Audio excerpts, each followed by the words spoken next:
ஆண்டவராகிய இயேசு கிறிஸ்துவின் விலையேறப்பெற்ற நாமத்தினாலே இன்றைக்கு இந்த அனைத்து சபை கீத ஆராதனைக்கு வந்திருக்கிற உங்களை வாழ்த்துகிறேன். அதுபோல இந்த அனைத்து சபை கீத ஆராதனையை தொடர்ந்து நடத்தி வருகிற பைபிள் சொசைட்டி நிர்வாக குழுவினருக்கு என்னுடைய வாழ்த்துதலை தெரிவிக்கிறேன். நான் மாரநாதா சபையின் போதகராக இருக்கிறேன். ஏறக்குறைய 29 வருடங்களாக நாங்கள் இந்த பாடல் குழுவிலே பங்கு பெற்று பாடிக்கொண்டு வருகிறோம். ஒரு வருடம் கூட தடையில்லாமல் இந்த ஐக்கியத்தில் இணைந்து பாடல்களை பாடி தேவனை மகிமைப்படுத்த கர்த்தர் கிருபை செய்திருக்கிறார். ஒரு அல்லேலூயா சொல்லுங்க. ஆமென். அல்லேலூயா, அல்லேலூயா, ஆமென். இன்றைக்கு கொஞ்ச நேரம் ஆண்டவருடைய வார்த்தையை நாம் கேட்க போகிறோம். மாம்சத்தில் வெளிப்பட்ட தேவன் என்கிற தலைப்பிலே ஆண்டவருடைய வார்த்தையை நாம் கேட்க போகிறோம். வேதம் சொல்லுகிறது, 1 தீமோத்தேயு 3ஆம் அதிகாரம் 16வது வசனம். தேவன் மாம்சத்திலே வெளிப்பட்டார். தேவன் மாம்சத்திலே வெளிப்பட்டார். ஆவியிலே நீதி உள்ளவர் என்று விளங்கப்பட்டார். ஆவியிலே நீதி உள்ளவர் என்று விளங்கப்பட்டார். தேவதூதர்களால் காணப்பட்டார். தேவதூதர்களால் காணப்பட்டார். புறஜாதிகளிடத்தில் பிரசங்கிக்கப்பட்டார்.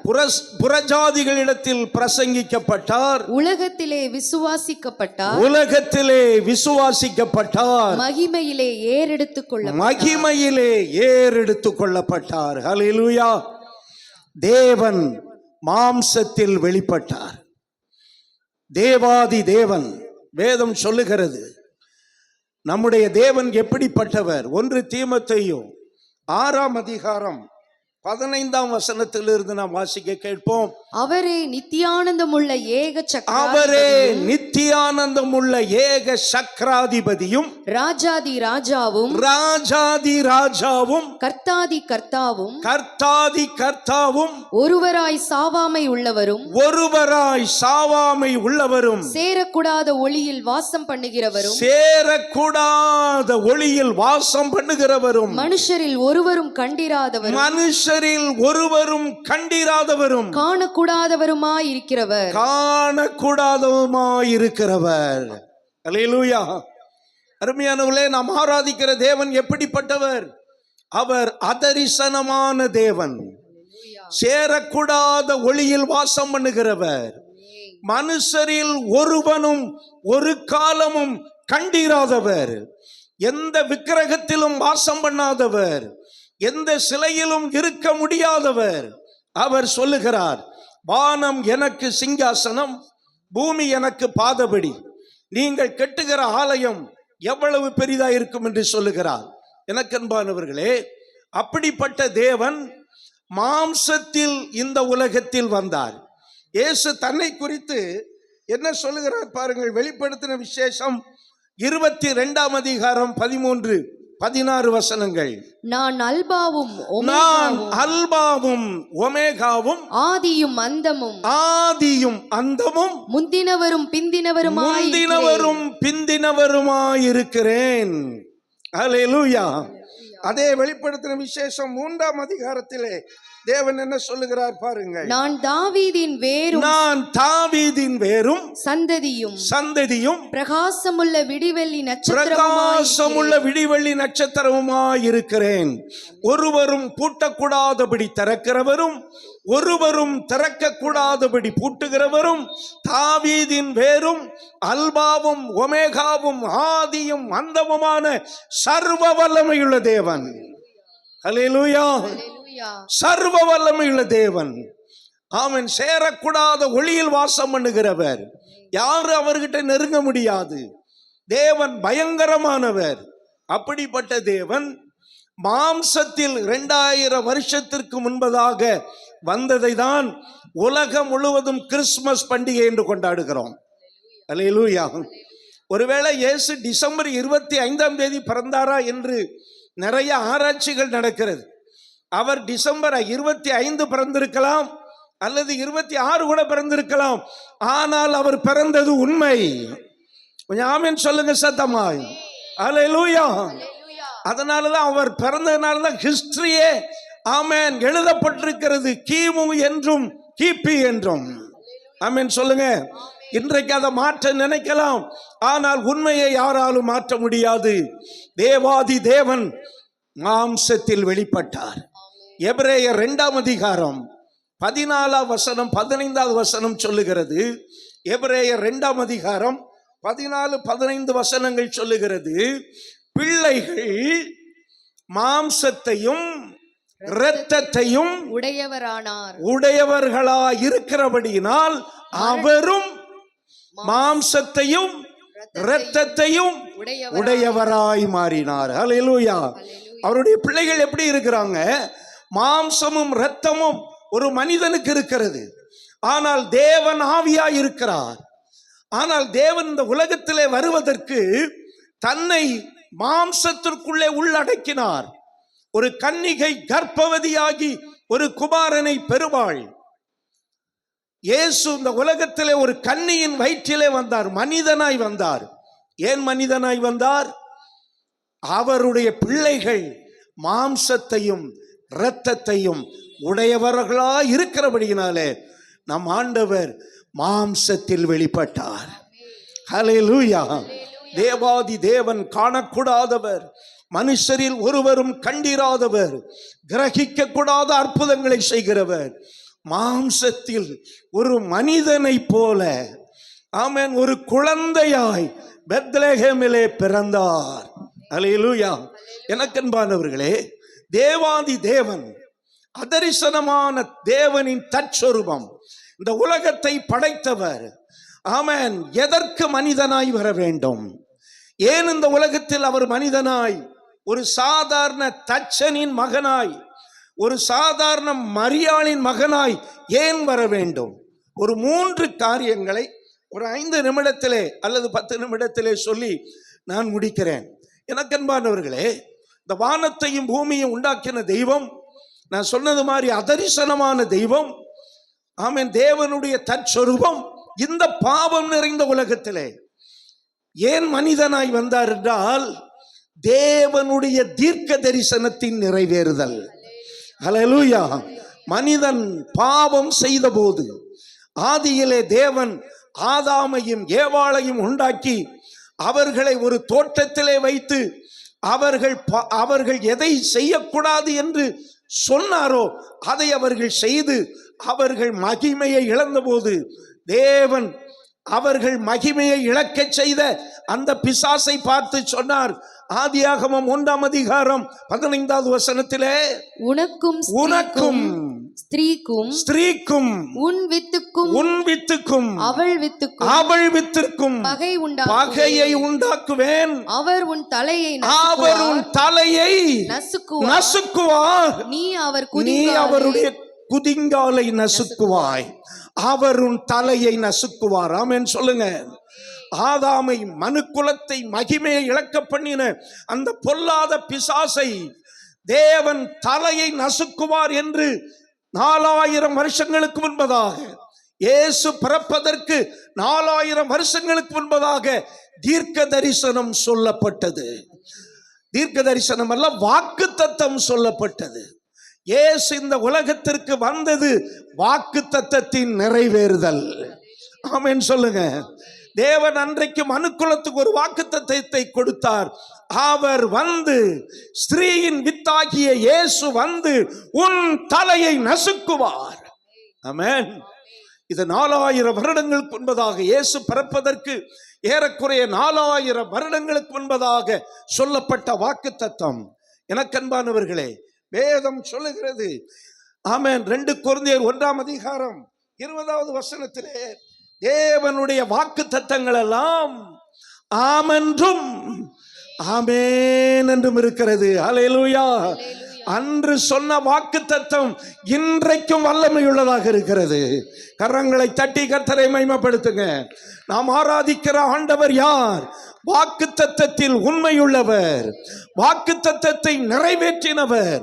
இயேசு கிறிஸ்துவை குறித்து பிதா சொன்ன வாக்குத்தத்தம் 4000 வருடங்களுக்கு பிறகு இந்த பூமியிலே நிறைவேறுகிறது. இயேசு மனிதனாய் வந்தார். ஆமென் சொல்லுங்க. இன்றைக்கு நம்முடைய வாழ்க்கையிலும் கூட தேவன் நிறைய வாக்குத்தத்தங்களை கொடுத்திருக்கலாம், ஆனால் நிச்சயம் நிறைவேறும். வேதம் சொல்லுகிறது, அது பொய் சொல்லாது. கர்த்தருடைய வார்த்தை நிச்சயம் நிறைவேறும்.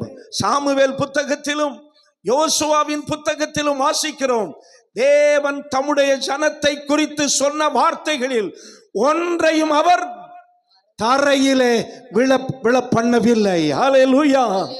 தேவனுடைய வாக்குத்தத்தம் இயேசுவை இந்த பூமிக்கு கொண்டு வந்தது. ஆமென். ஏதேன் தோட்டத்திலே தேவன் கொடுத்த வாக்குத்தத்தம் இயேசுவை இந்த பூமிக்கு கொண்டு வந்தது. நான் சொல்றேன், இன்றைக்கு நமக்கும் தேவன் நிறைய வாக்குத்தத்தங்களை கொடுத்திருக்கிறார். இன்னைக்கு அடுத்த மாசம் நமக்கு நியூ இயர் வரும்போது நிறைய வாக்குத்தத்தத்தை எடுப்போம். ஆனால் கர்த்தர் உண்மையா வாக்குத்தத்தம் கொடுப்பாரானால் அவர் அதை நிறைவேற்றுவார்.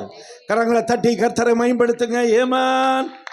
இரண்டாவதாக, இயேசு எதற்கு இந்த பூமிக்கு வந்தார் என்றால், அது தீர்க்க தரிசனத்தின் நிறைவேறுதல்.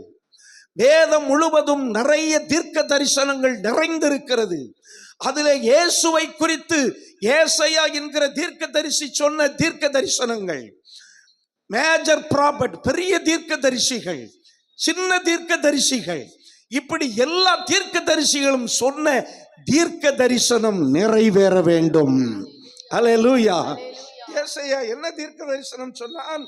இதோ கன்னிகை கர்ப்பவதியாகி ஒரு குமாரனை பெறுவாள், அவருக்கு இம்மானுவேல் என்று பெயரிடுவாயாக.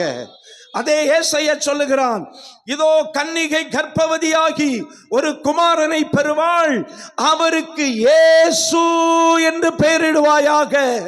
ஹல்லேலூயா. இந்த உலகத்திலே ஒலிக்கிற ஒரே ஒரு நாமம் இயேசு. எல்லாரும் சொல்லுங்க பார்க்கலாம். ஹல்லேலூயா. ஆமென், ஆமென். கண்ணதாசன் என்கிற ஒரு சினிமா கவிஞர் ஒரு பாட்டை எழுதினார்.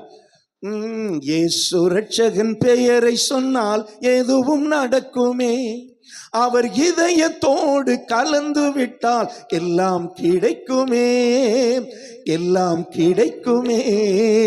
இயேசு ரட்சகன் பெயரை சொன்னால் எதுவும் நடக்குமே, அவர் இதயத்தோடு கலந்து விட்டால் எல்லாம் கிடைக்குமே, எல்லாம் கிடைக்குமே. இயேசு என்கிற பெயர் இன்றைக்கு உலகம் முழுவதும் துணிக்கிறது. எப்படி இந்த பெயர் துணிக்கிறது என்றால், ஏசாயா தீர்க்கதரிசி மட்டுமல்ல, மீகா தீர்க்கதரிசி சொல்லுகிறான், யூதேயாவில் உள்ள பெத்லகேமே, நீ ஆயிரங்களில் சிறியதா இருந்தும் இஸ்ரவேலை ஆளுகிறவர் உன்னிடத்திலிருந்து தோன்றுவார். ஆமென். பிலேயம் சொல்லுகிறான், யாக்கோபில் இருந்து ஒரு நட்சத்திரம் உதிக்கும். இயேசு ஆண்டவர் ஆபிரகாமை கூடாரத்தை விட்டு வெளியே அழைத்து, ஆபிரகாமே வானத்து நட்சத்திரங்களை பார், அதே போல உன் சந்ததியை நான் மாற்றுவேன் என்று சொன்னார். ஆபிரகாம் வானத்தை பார்க்கும்போது நிறைய நட்சத்திரங்களை எண்ணுகிறான். ஆனால் அதுல ஒரு நட்சத்திரம் விசேஷமாய் இருக்கிறது.